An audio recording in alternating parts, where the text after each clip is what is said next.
Hello again, today we're doing another Splitgate video, but I'm afraid it's not one that I wanted to make. In fact, it might be my last Splitgate video for a couple of months. Mostly because I've now completed the Battle Pass, I have 100 tiers, and I'm level 100 and beyond in the Pro tiers, so it means there's not much really for me to do in the game.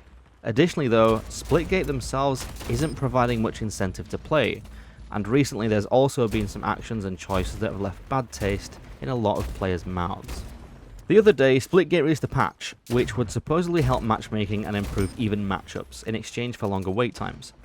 Many players expressed that the wait times were already quite long, and I myself have experienced this as well, with wait times of 5 to 10 minutes in some matches, even longer in other cases, which means that you're sometimes spending more time searching for the match than you are actually playing it.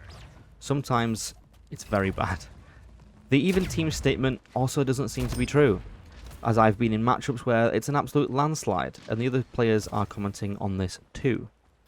The reality is that 1047, for whatever reason, has been reluctant to mass market Splitgate since their investment of just over 1 year ago today. I've only seen 2 rounds of marketing for the game, both of which were YouTube marketing. There may have been more, but maybe I'm just not on those platforms. But both of the forms of marketing I've seen were YouTube marketing in the form of paying Halo content creators to say a few good words about Splitgate in one video, in which it was very easy to figure out all these creators did was load up the game at the same time, hop into the same custom game lobby with each other, and then play a few matches against one another to get all their content recorded for the sponsored post. This resulted in an amazing additional 100 players on the Steam charts for Splitgate, which is very unlikely to be a good return on their investment. Since then, no marketing has been done at all.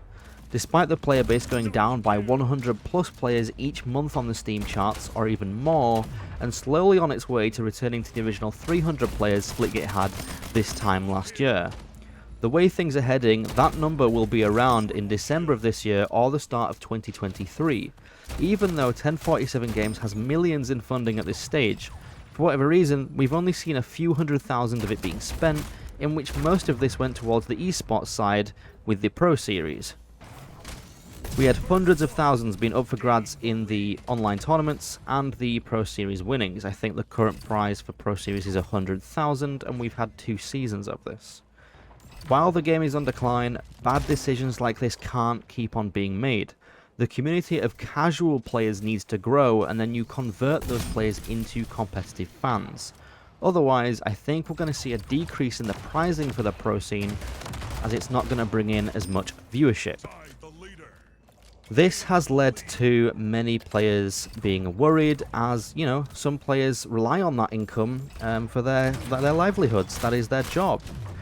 So there's some worry amongst the Pro Series players, and rightly so.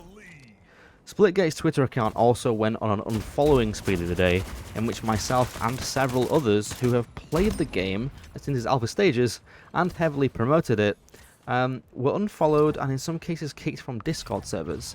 And in one extreme case that I've seen, somebody was even banned from the game. 1047 seems hell-bent on self-collapse as their goal for the last quarter of 2022. I'm not sure what's going on over there, but I highly suggest that they listen to the community and market their game using the funding they secured. Otherwise, Splitgate is going to die.